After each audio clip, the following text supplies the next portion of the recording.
This war they've caused is no different from any other human error in history. It all started with a tiny fork in the path, and grew into a great rift. There was nothing left of the boss's noble will in their struggle. All that remained was hatred, a passion to destroy one another. Big Boss returned to the US with a plan in mind, and once again assumed command of Foxhound. In Outer Heaven, and then Zanzibar Land, Big Boss plotted coup d'etat against Zero. But you, Solid Snake, his own clone, foiled his efforts both times. Big Boss and Gray Fox, Frank Yeager, were left near death. Zero recovered their bodies. Frank Yeager's entire body was reconstructed through surgery, and he was reborn as the cyborg ninja. Big Boss, now a vegetable, became a prisoner of Zero even in death. For Zero, more than anyone else, your father was an irreplaceable icon. No, the truth is, for Zero, he was an irreplaceable friend. After Big Boss's betrayal, Zero could no longer believe in something so uncertain as life. He lost his belief in everything. Nations, organizations, individuals. Zero was no longer willing to place his organization in the hands of the next generation. Instead, he set up a network of AIs, a decision-making system formed from all the information he had accumulated. He built 4 AIs, GW, TJ, AL, and TR, as sort of a digital Mount Rushmore, and 1 core artificial intelligence to unite them, John Doe. GW. The same GW we destroyed 5 years ago. The same. Ever since GW was cut off, JD and the other 3 AIs have controlled all information on every aspect of global society.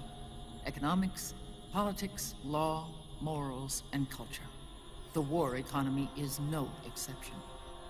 In the shadow of the system and its complete control over the world, Big Boss isn't allowed to live or die. He's trapped for eternity in a brain-dead prison. To bind himself to his friend, to ensure his rule over the world, Zero transformed Big Boss into an icon, neither living nor dead. Sounds almost like a religion. Naturally, Ocelot and I plan to free him from Zero's prison. We enlisted Naomi Hunter, an authority in the field of nanomachine research, into our organization. And we used Frank Yeager to kill Dr. Clark. Ocelot tortured the DARPA chief, Donald Anderson, also known as Sigint, to death, and made it look like an accident. The Shadow Moses incident. With Paramedic and Sigint dead, Zero was the only one left. But we too paid a price. I lost Ocelot. Ocelot wasn't fighting for the Pentagon or the Russians, and certainly not for Zero. He was fighting for Big Boss. He idolized him.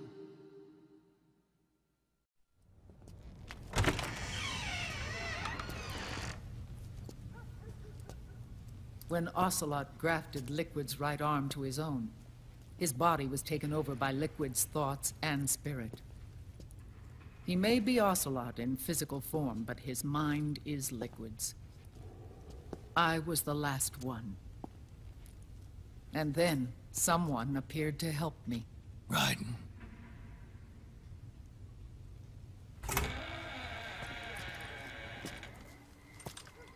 It was when I met him that I finally discovered the location of Big Boss. It was in the data he obtained from GW.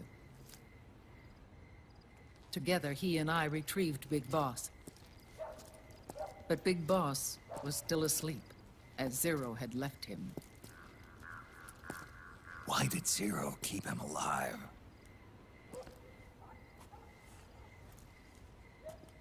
People need heroes. Zero wanted to create a messiah. A legend that would never die. Liquid is after Big Boss's body.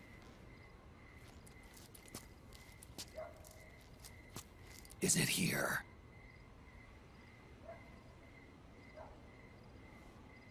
I'll take you to meet him.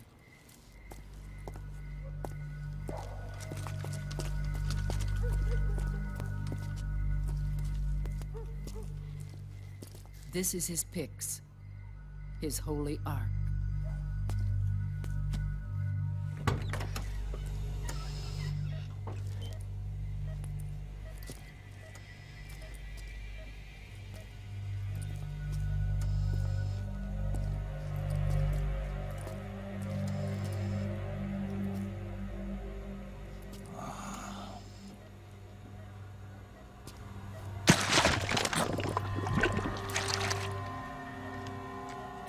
His body is alive, but his consciousness is locked away by nanomachines. So technically speaking, he's not really brain dead. We can't allow Liquid to inherit the same sins that corrupted Zero, manipulating people's minds for the sake of his own ego.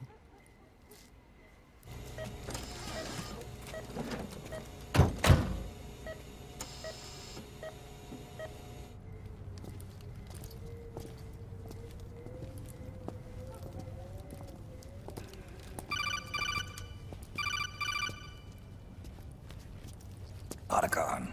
Snake, it's Naomi. What happened? She's gone. She's not in the Nomad anymore. When? Less than an hour ago. She disappeared right after she and Sonny got back from Dr. Magnar's place. Why weren't you watching her? I didn't have my glasses on. Naomi said it herself. The experiment can't succeed without her. You think she went back to Liquid? What about Raiden?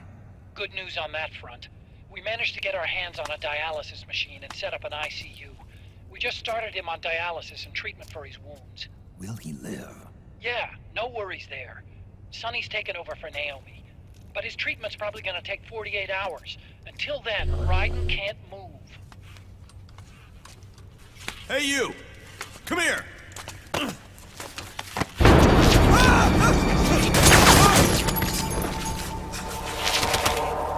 What the hell is that? Move!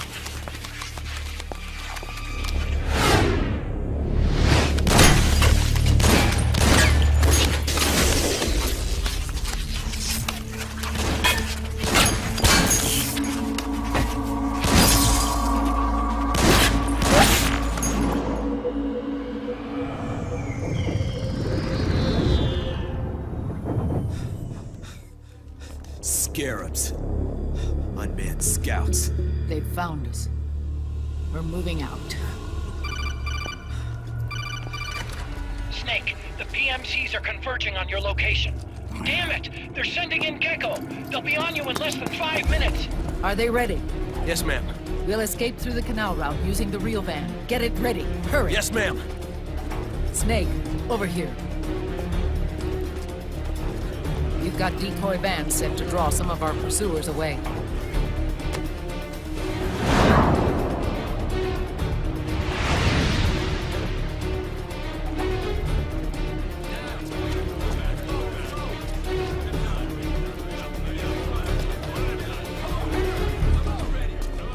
All of these children were orphans. They work in arms factories. And when they grow up, they want to join a PMC. They seek revenge on other companies, PMCs that killed their parents, and use their earnings to support their younger siblings. There are countless child soldiers like these in the PMCs. Nowadays, anyone with a computer can get combat training. The FPS games that these children love are distributed for free by these companies. Of course, it's all just virtual training. It's so easy for them to get absorbed by these war games. And before they know it, they're in the PMCs holding real guns. These kids end up fighting in proxy wars that have nothing to do with their own lives.